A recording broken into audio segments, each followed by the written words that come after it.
The following program was produced by an independent community producer. The opinions expressed do not necessarily reflect those of the ECAT staff or board of directors.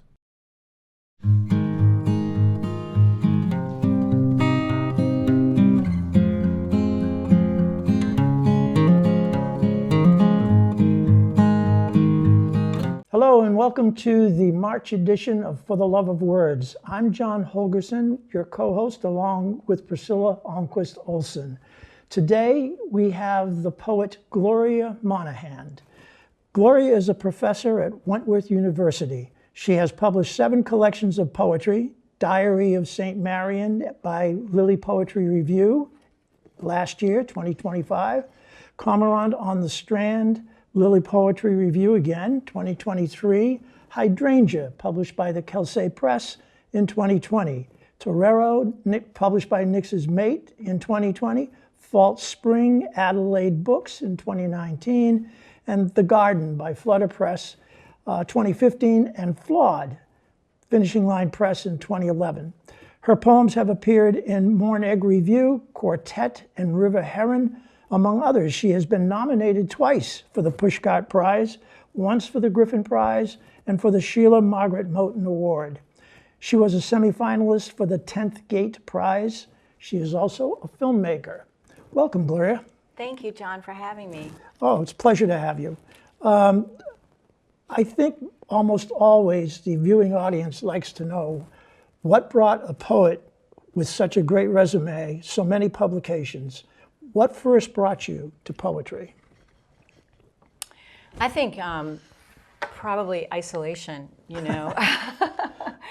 I don't know. I think I was kind of a loner kid, and I was really gravitating, I think just instinctually, to writing something down. And I think there are people like that. They just look at the sky or the clouds or whatever, and then they think there's a story. Where, you know, so I think it just starts with that intuitive need to go inside and to discover a landscape. But yeah, I spent a lot of time, you know, by myself, walking around, skipping school, and gravitating to music, especially. Mm-hmm. And then I would go over to my grandmother's house, and she was always watching these really old movies. And I was just fascinated. To me, they were really poetic images, those great old movies, because the cinematography, the screenplay, the costuming, the actors, everything was just so beautiful. So I sort of gravitated to like an image, you know, mm-hmm. on the screen. Who would you say, early on, when you started to write poetry seriously, who would you say the established poets were who influenced you? Well, they were mostly dead, John. But I weirdly gravitated, I mean, it wasn't my teachers or anything, because like I said, I didn't really like school. I would go to the public library, I would go to the bookstore. At that time, in my little town, there was a little tiny bookstore called The Little Professor in Birmingham, Michigan, which was a great bookstore. And the guy was wonderful, and I could just sit there all day and read. And I read, and also my father was a writer, and so I had access in the house to T.S. Eliot. And from Eliot, I went to Pound. And I mean, I loved Pound, I loved Eliot, I loved the images. Mm-hmm. I didn't know what the heck they were talking about, but I didn't know. You know, I hadn't read Shakespeare, I was 17 years old. You know, I hadn't read anything substantial. I read all the time as a young kid, all the time. But I definitely hadn't read, you know, the classics in that sense that you need to unpack. Eliot for sure. And so I just was obsessed with them it didn't matter that I didn't understand what they were talking about. As far as theme in your own work, mm-hmm. I mean, 7 collections of poetry. Is there somewhat of a consistent theme in one or more of the collections? Wow. Yeah, John, I would say the film just leaks in. It just wants to come in all the time. But I love I guess part of it is that cinema is getting into like a space of thinking and a style of talking, and I guess that's kind of a opaque answer, but you know, I love persona poems. I love to do persona poems, but I think I just got into the whole idea of nature for sure, and also these sort of images. You know, zeroing in on a specific image. I know that's kind of a vague answer, John, but No, not at all. No, really, right. not at all. Yeah. Let's talk a little bit about the fact that putting together just one collection is a process, never mind having to do it 7 times over. Yeah. So every poet that I've talked to in the past who has done at least one collection, there are similarities between their processes, and then there are way different things that how they approach putting the collection together. So what is your process for putting a collection of poetry together? You know, I wish I could be like an expert on this subject and do workshops and help people, because like you said, I have 7 collections. It's not like it's brand new to me, but it's always so hard to do that step. I think that's very challenging. And what makes it worse for someone like me is that I get this intense concentration, but then when I'm in that phase, which is the latter phase, when you're trying to organize like what poems go where, right, I'm usually working on like 2 or 3 other projects at that time.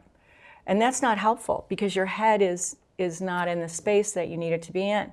I think it's good to get help. I think it's good to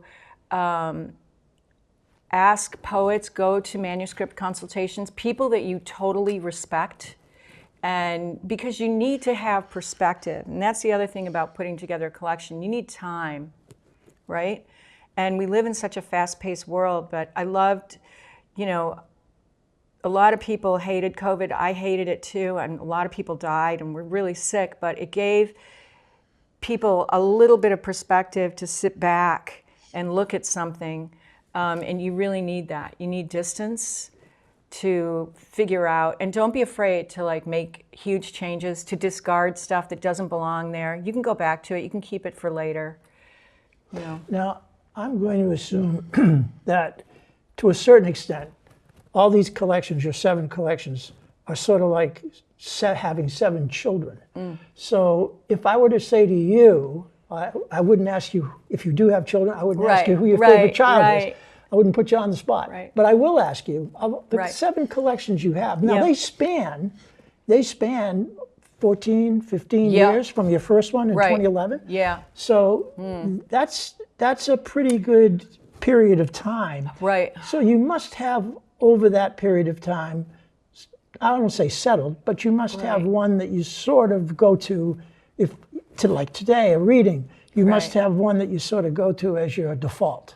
You know, I don't think I'm alone when I say this, but it's like I love the concept of the books. I love the covers. Most of the covers were done by my cousin Frankie, who's a visual artist, and then Michael McGinnis, who is the publisher for Nix's Mate.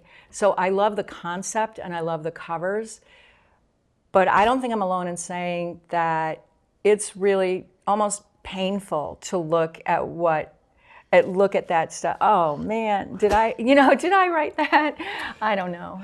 Well, before we sat down to do this interview, you mentioned that in looking over your earlier poems, it felt a little bit like someone else had written them because you hadn't really gone back to them recently. Yeah. So I hope today, for your reading, you'll give us a touch of the younger Gloria Monaghan as a poet, bringing us up to speed to today's version. That's great. Because we look forward to hearing you read your work. Oh, thank you, John. I really appreciate that. Thank you so much for being here today. I'll keep that in mind. Thank you so much. Thank you. Thank you so much for having me, for the love of words, and to John for that wonderful interview. I really appreciate it. I'd like to start with my book Hydrangea, which was published by Kelsey Press, and my cousin Frankie Navin did the cover. He's a visual artist. And one thing that John asked, which I think is a really interesting thing to think about, which I really never thought about before, is, where does this stuff come from? And I always tell my students, if you're obsessed with a topic, write 5 poems, and maybe one of them will turn out to be really good. And I have the nerve to teach Dante's Inferno in an engineering school. And so this first one is from a line from Dante, one of my favorite lines, "You who were made before I was unmade." And the title of the poem is "Recognize Me If You Can." I am in the 3rd circle of rain, and there is also snow, which barely sits in the brown, bare branches outside the bedroom window. There is no small bird craving food and no sound of longing. There is only the sound of the wind and the steel wire moving. To let you in the door was to betray myself. To allow you to text me was a betrayal of the heart. Even after lying and pretending to myself that I enjoyed your hands on my body like a winter bird, just taking what I could. I am not ashamed, but it is time to renegotiate the way silence falls upon the heart at 2 a.m. during a snowstorm, with the wind hailing all corners of the mind. Sometimes it's just important to pretend you're someone else, and or not even someone else maybe, but someone who existed a long time ago. And this one is taken from a line from John Keats, and the poem that I stole the line from is called Fancy. I love that word. It can be used in so many ways. Pleasure is never at home. That's the line. All things are spoiled by use. Where is the soft shadow eye sleeping next to me? Where is the hand, however strong, once against my ribs, now a barrier? Where is the slow, beguiled smile in your aged falseness? Where is your face I looked for everywhere? Pleasure is never at home in the small spaces of the heart. I create my prison string like Adrienne to free myself, to elevate sadness, to imagine flight in those careful steps I took away from you, like a shadow underneath the sleep of your closed eye, unknowing. As I separate myself from you into the glittering light of the kitchen window, pleasure is never at home. And I think that poems can be redemptive, and to write through them, to write through whatever you're going through, can sort of free you from that. This is, as I mentioned before, I'm totally obsessed with films, and this one you'll maybe pick up on some of the film references, and it's called Witness 1. Witness the orange ochre leaves on the trees right before they fall and end their life away from the tree. How magnificent they are in all their color. The solitary crow flies mildly in the sky. The mulberry bush turns from green to orange, fading in the endless red, fading into the heart, into the final light that will carry us through winter's dusk days. The skunks will make their home under the wild branches.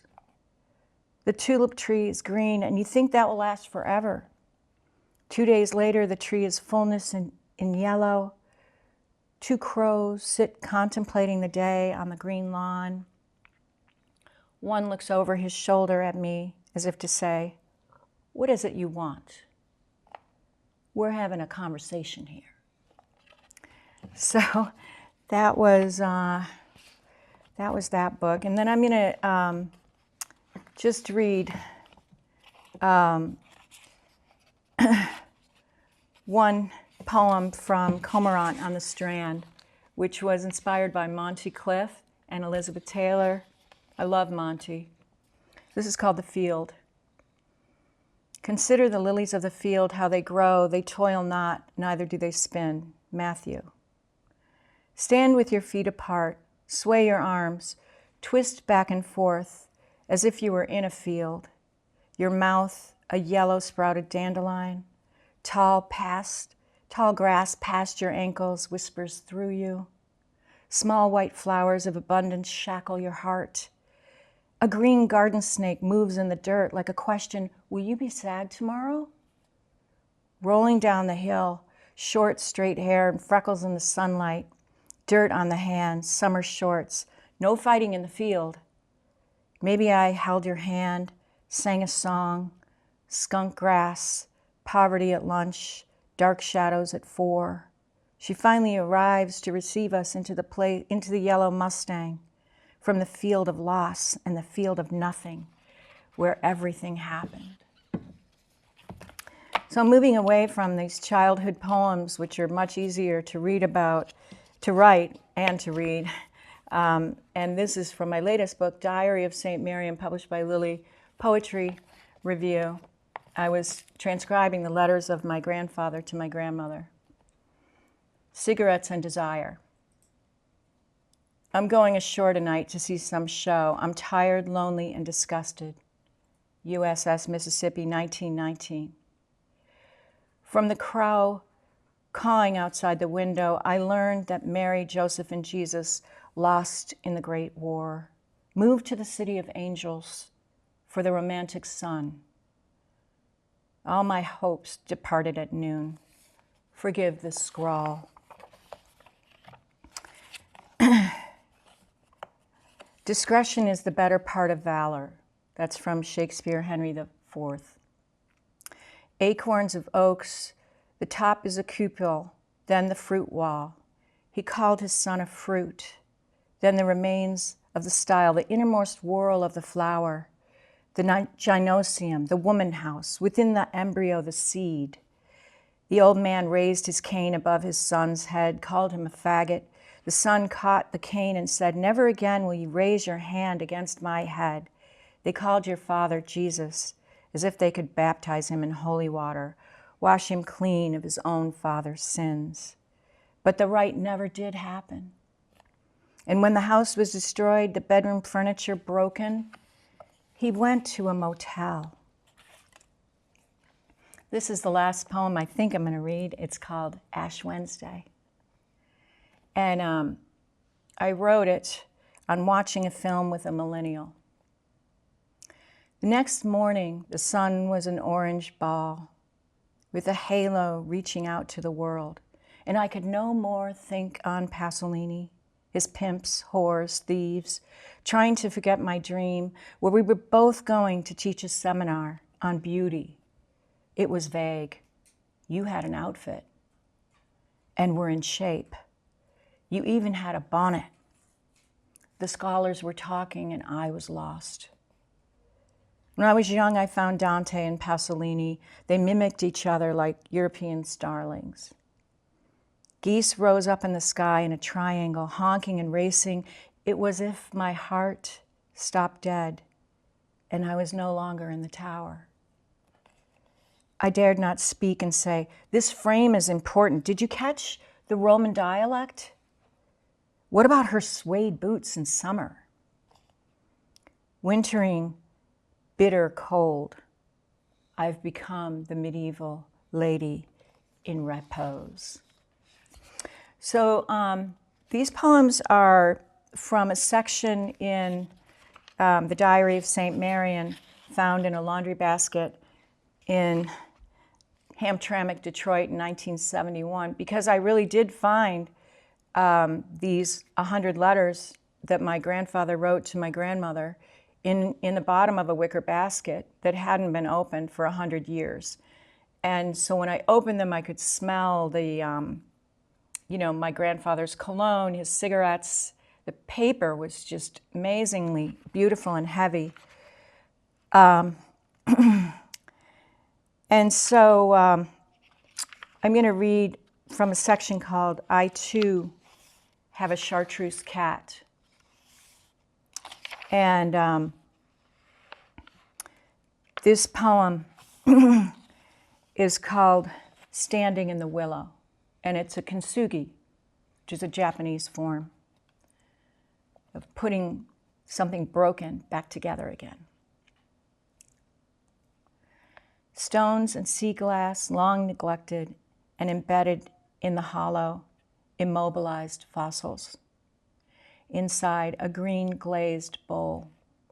Grandmother's favorite color, pond moss. Moss of the word. Along the creek over stones, old logistical guide. My hands are like stones, moons of my fingernails, a memory of Monroe, Michigan, and the convent.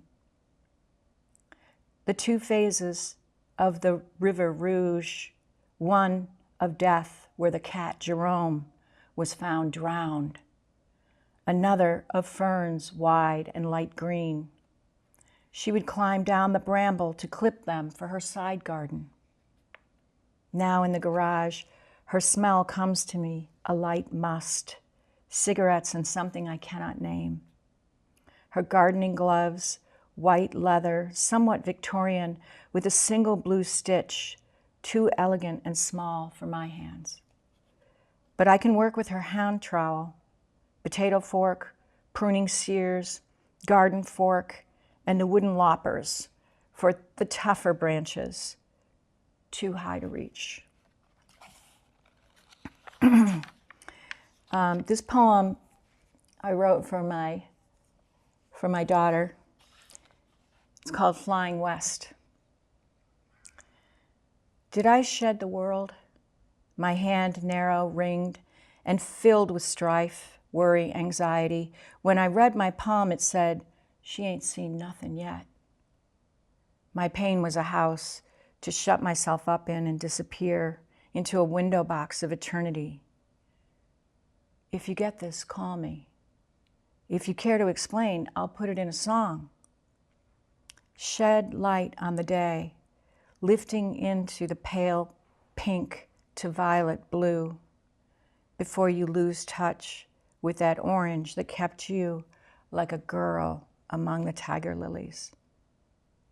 Suddenly, you are starved for the sunrise, grateful for this heartbeat against the sky of indifferent vast blue dusk rose, the cat's small blink, his yellow eye shadowing my tired face in the garden where you held my hand and sighed into my hair. So this next poem is based on a series that I had done. They're persona poems, and I decided when I was doing my research for this book, I found this nun, very young nun in Michigan, Sister Janina. Back in the early 20th century, people had enclaves of different ethnicities and religions where they would hang out together, So I wrote this in a persona of Martha. Dear reader, before I write, I'll tell you about Martha. Father Edward, he was no priest, but a man with wives. That's what his maid said. Friday, 1907, baking day in the village of Isidore. Sister Janina disappeared. 11 years later, Father Edward Pawlowski, the new priest, built a church on the site. He had heard rumors from Bishop Kowalski and asked the sexton, Jacob Flees, to assist. That late fall night, with lanterns and a potato fork in hand, they lifted Sister's bones into a wooden crate with the remains of a fetus cradled in her skeleton. Father Edward was called to the Miller home. Martha, my friend, was a teenage daughter who worked as a housekeeper at the Holy Rosary Church. She was pregnant by Father Edward. Only I knew. Martha still remembers Sister Janina, who often sang behind the wooded pine. On her last day, Sister Janina left her rosary and her prayer book on her chipped windowsill.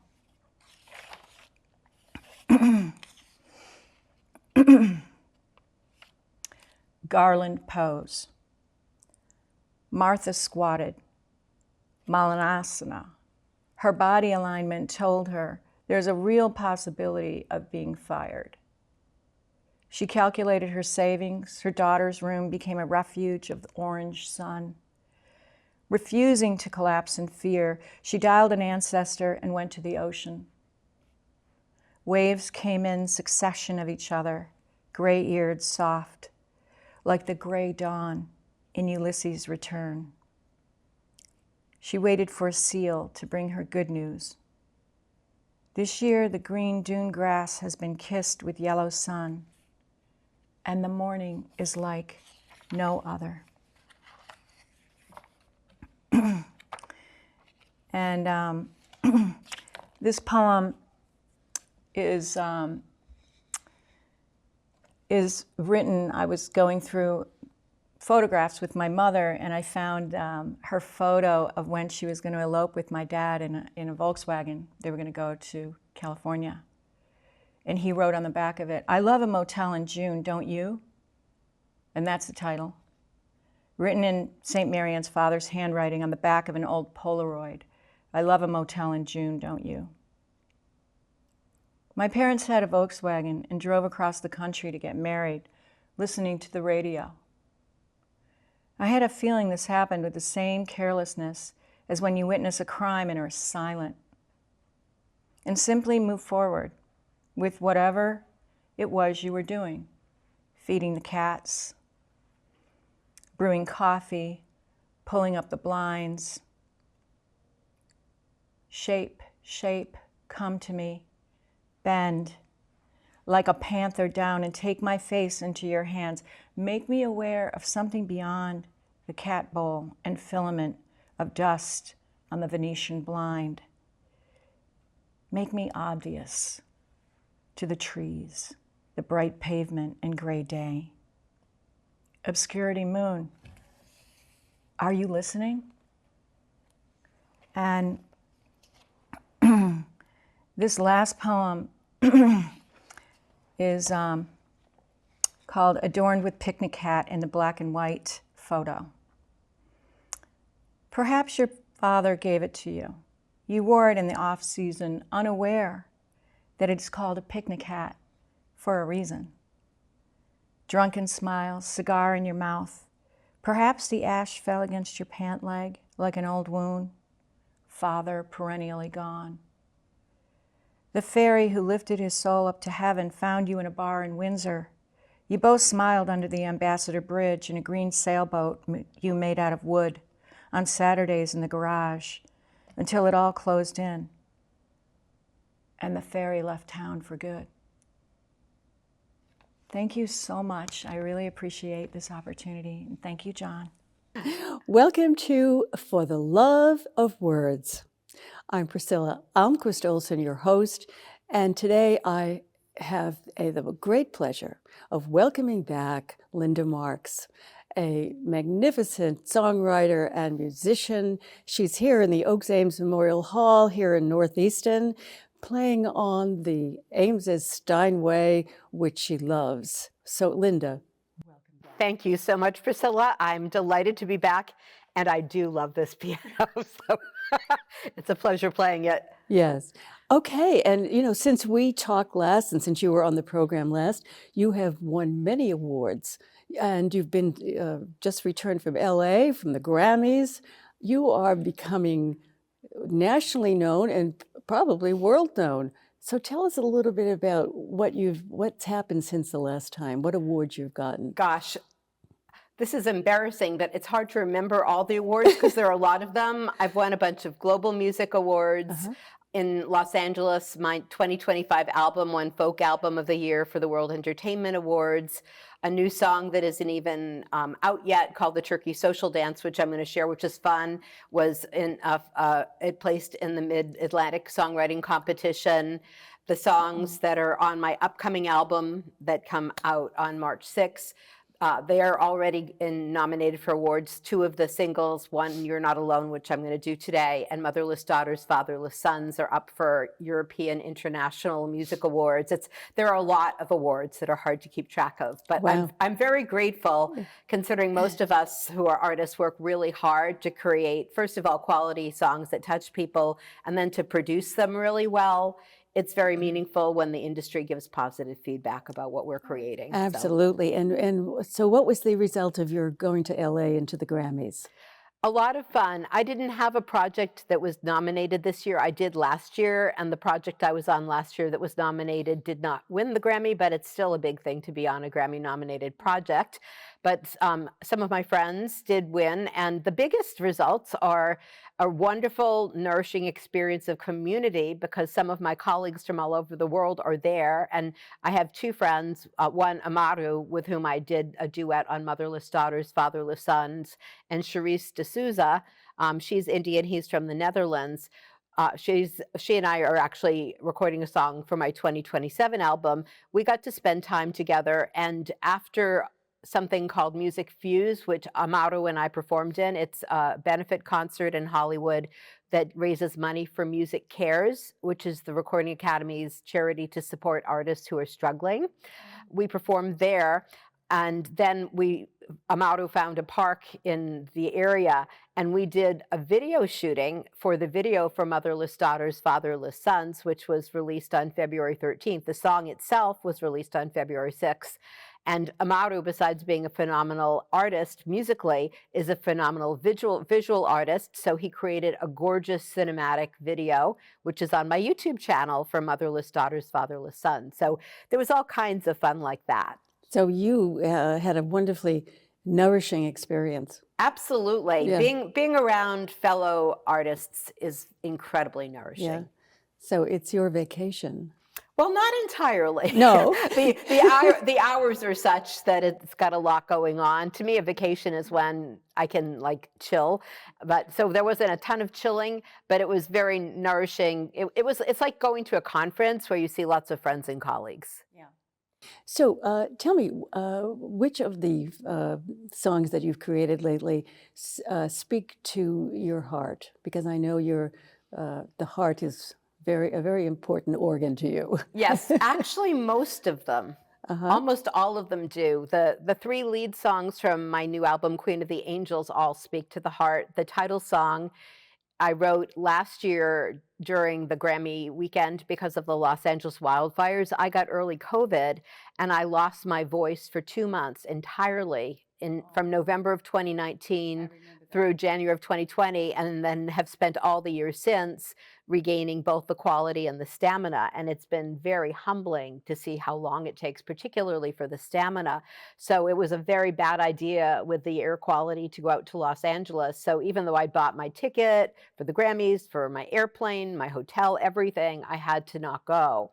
And so that weekend, I started doing some research on the history of Los Angeles. I discovered that the Tongva tribe, who had been on the land before the Spanish came, the name they gave for the land that's now Los Angeles meant Valley of Smoke, which is quite prescient considering what happens there. So I wrote the title song of the album, Queen of the Angels, that weekend. And then that very much speaks to the heart. It's a call to, come together and for healing.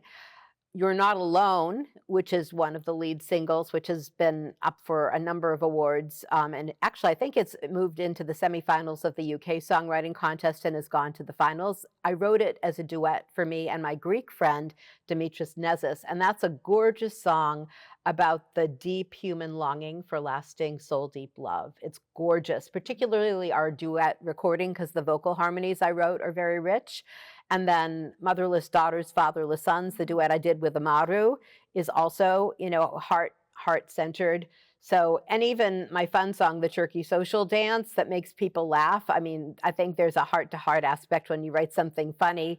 It's also, my son is getting a PhD in history, and he's doing his comprehensives right now. So he's encouraged me when I write songs to do a bit of research before I write them. So the Turkey Social Dance actually has a lot of information about turkeys and Turkey language and Turkey culture.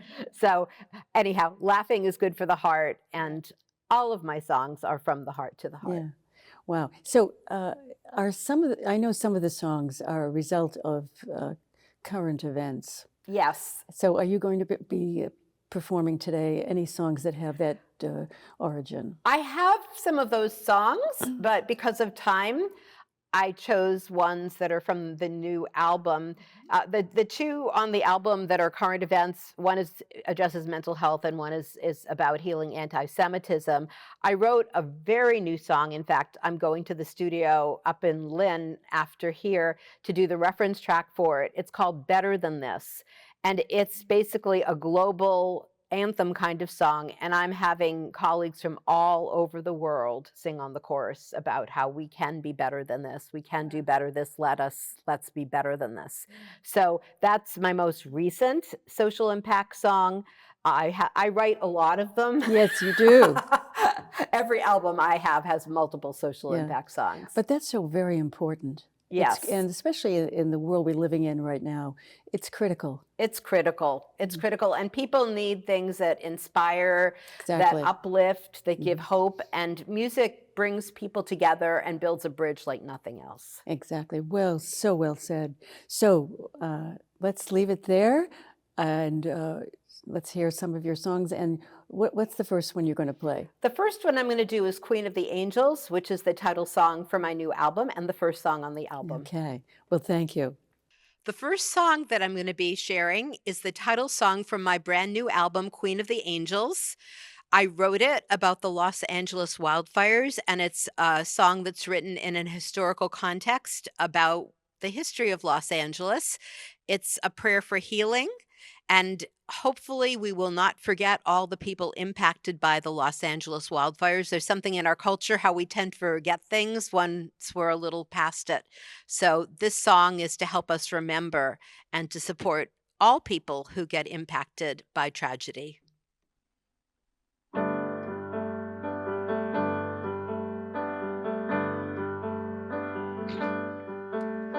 Flames burn through the valley of smoke, once called Yanga, place of poison oak, claimed for Spain in 1542, America's second largest city will need to build anew.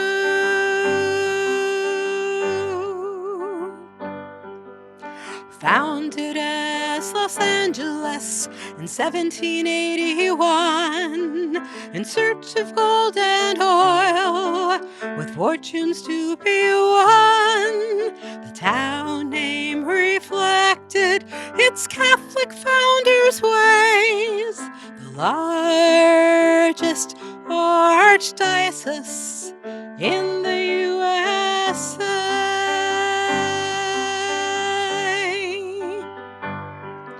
So many people scared and homeless, so many dreams have fallen through. Where's the Queen of the Angels? There's so much work to do. Where is the Queen of the Angels now? Have the flames scorched her wings? Have the fires burnt her healing harp? I no longer hear her sing. So many people scared and homeless, so many dreams have fallen through. Where's the queen of the angels now? She needs healing too. Artists came to flourish and grow creative dreams, doing work in music, film and TV. The queen of the angels watched over them with care until the LA wildfires scorched the earth bare.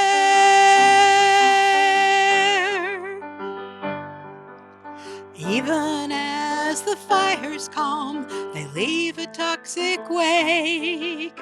Toxic water, toxic air, our health is at stake. The city of the angels needs a rebirth. Can we work together to heal planet Earth?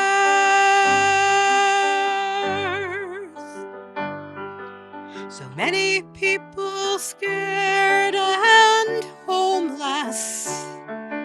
So many dreams have fallen through. Where's the queen of the angels? There's so much work to do.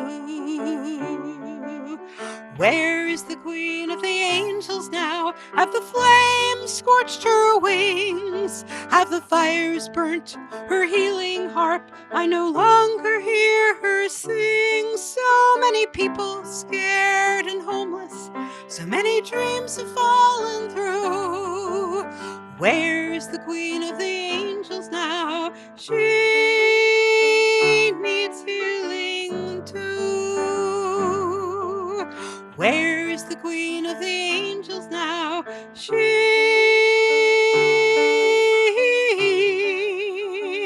needs healing too.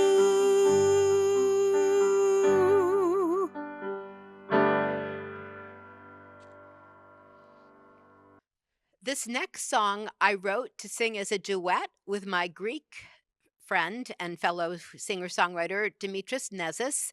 It's an absolutely gorgeous ballad about the very human and deep longing for soul-deep, lasting love. It has won a number of awards and nominations. It is in the finals of the UK Songwriting Contest. It has been nominated in a couple categories in the European International Music Awards, and it's part of my brand new album, Queen of the Angels. It's called You're Not Alone.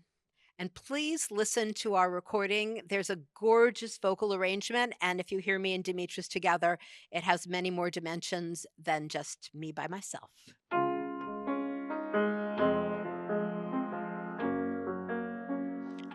We're born alone, we die alone, but there's a whole life full of time in between.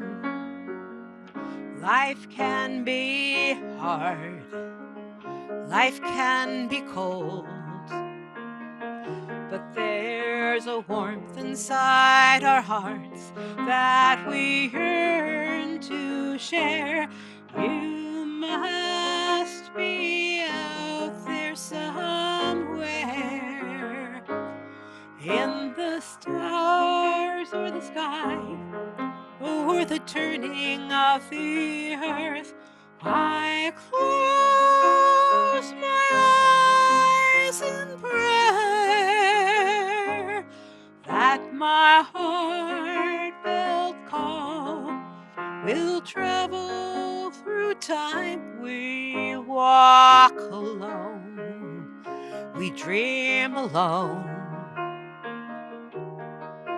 but deep down inside, we don't want to go to sleep alone. I know you're there, I feel your touch. You run your fingers down my hand, then you run them through my hair. You must be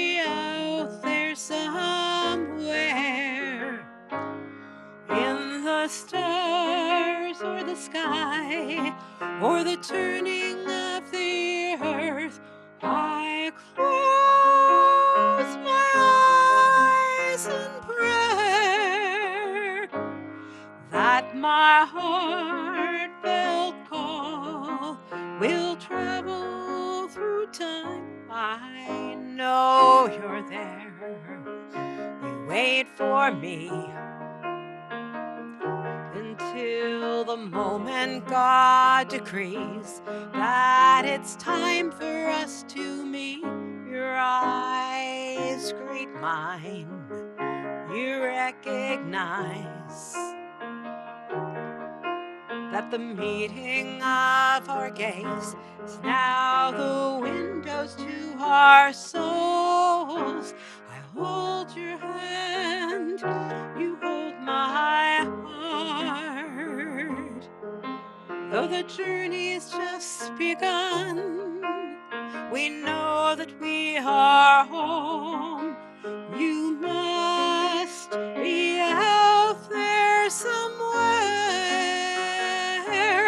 in the stars or the sky or the turning of the earth.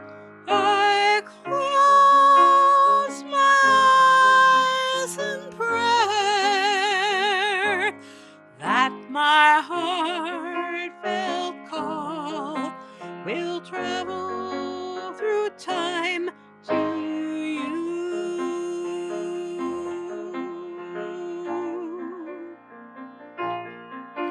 We're not alone. I am not alone.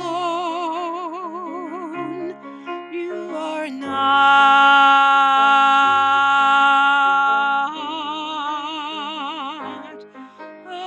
alone.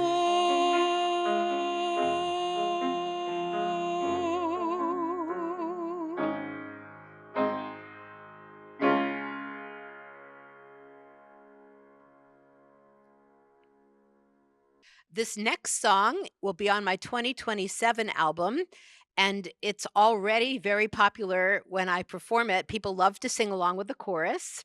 My son is getting a PhD in history, so he's taught me to research a lot of the subjects I write about. So there are about 28 wild turkeys that strut up and down the street in my neighborhood. Some members of their lineage have been doing so for many years. I don't know the life cycle of the turkey, so I bet it's different ancestors and descendants of the turkeys, but I call them the turkey social. And I researched a little bit about turkey behavior and turkey language to write the song. It's called the Turkey Social Dance.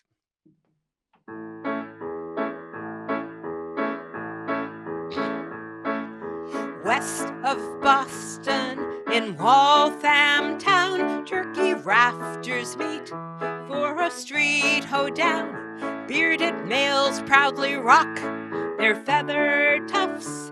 In their finest colors they strut their stuff. Gobble and drum as they court and prance, giving the girls a romantic glance.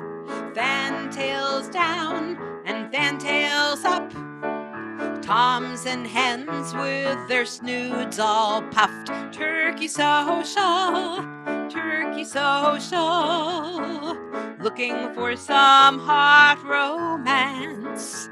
Turkey social, turkey social, at the turkey social dance. Circling around the strutting tom, spread tail feathers to work her charms, placing her head in his outstretched wings, squatting down as she purrs and sings. Turkey social, turkey social, looking for some hot romance. Turkey social, turkey social, at the turkey social dance. Turkey emotions on full display. No flowers or cards, turkeys dance and play. In a call and response, gobbles met with clucks. Red face to blue and white means the girl's in luck. Turkey social, turkey social, looking for some hot romance. Turkey social, turkey social, at the turkey social dance. Lower your wings to the ground, gobble and make your courting sounds. Spread your tail feathers like a fan at the turkey social dance. Turkey social, turkey social, looking for some hot romance. Turkey social, turkey social, at the turkey social dance. Turkey social, turkey social, looking for some hot romance. Turkey social, turkey social, at the turkey social dance. At the turkey social dance. And this song is also from my brand new album, Queen of the Angels. It's an autobiographical song about what gets passed down through the generations. And I chose my singer-songwriter and artist friend from the Netherlands, Amaro, to do my duet partner on this song. As it turns out, I'm a motherless daughter and he's a fatherless son. So it's quite appropriate that we're singing Motherless Daughters, Fatherless Sons. And please look on my YouTube channel, LSMHEART, youtube.com/LSMHeart, because Amaro created a gorgeous cinematic video for this song.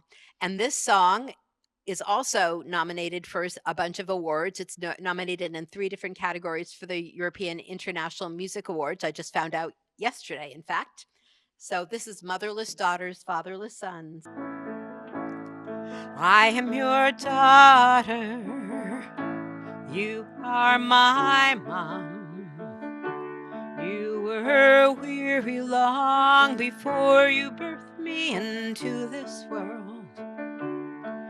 Lost your mom when you were 12. Carried the household by yourself. Put yourself through college without help from anyone. And yet, motherless daughters, fatherless sons. I am your mother, you are my son. Emotional nurturance was not something he could offer you. His own challenged mental health, so focused was himself. Still cannot see the pain that he's passed on to you. And yet, motherless daughters, fatherless sons, haunted or uplifted by folks we never knew. Neglect or care shapes our DNA. Ancestors live in us, in our face and in our eyes, and as ghosts who spook us deep inside.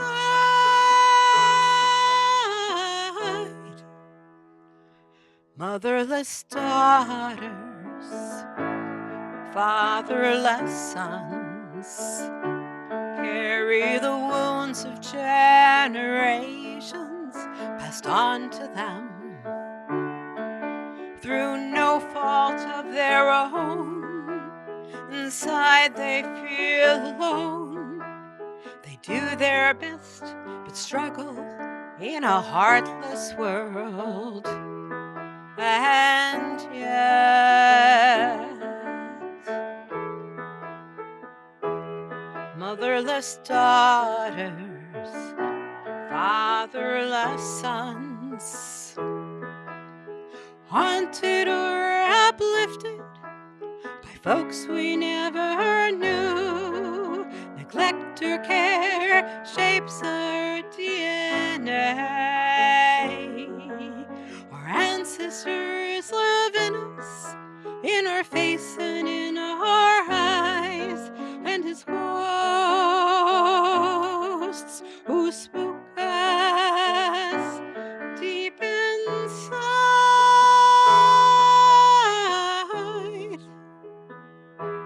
A motherless daughter with a fatherless son.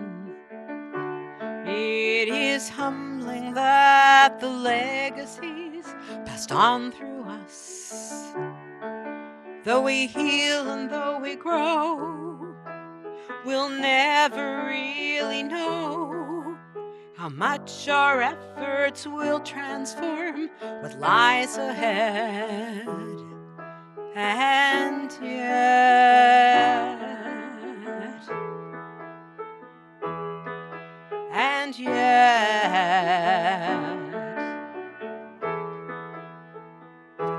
we're still here.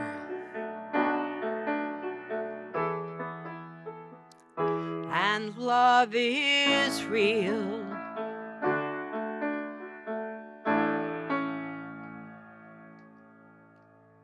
Thank you so much, Linda Marks. That was a wonderful performance, inspiring and beautiful. So, and those of you in the audience, you can also hear this inspiring and beautiful music because, Linda, tell us about the series that you have here at Oak Saints Memorial Hall. Well, I'm very grateful to you and to you, Adam, because the two of you had me here to do your show, and I discovered this gorgeous Victorian hall. So it's been about 3 years now that we've been doing a songwriter showcase series. Members of the International Singer-Songwriters Association Boston Northeast chapter, we come most months. Usually it's the third Sunday of the month at 3 p.m. We have shows coming up in March, April, and May, and then we'll book some more after that. And we bring a team of singer-songwriters and we play in the round, which is fun. That means each person plays a song in rounds. Like, so if there are 4 people that each play a song, then we circle back around. And it's fun for the songwriters, it's fun for the audience, and there's always really high quality music in a gorgeous space. So I hope you can come out and join us. People from the community have and have enjoyed it. And we're also lucky that ECAT does a video of our concert, so if you can't be there, you can still watch it, and in fact, check out our back catalog of shows that we've done already. And why don't you give us your website? Yeah, my website is lindamarksmusic.com. You can also find me on Facebook, both as Linda Marks and Linda Marks Music, on Instagram as LSMHEART, and the best thing of all is my YouTube channel, which is youtube.com/LSMHEART. I have tons of really cool content there. Wonderful. So there are many possibilities and opportunities to hear this wonderful singer and songwriter. Thank you again, Linda Marks. Thank you so much. It's totally a pleasure.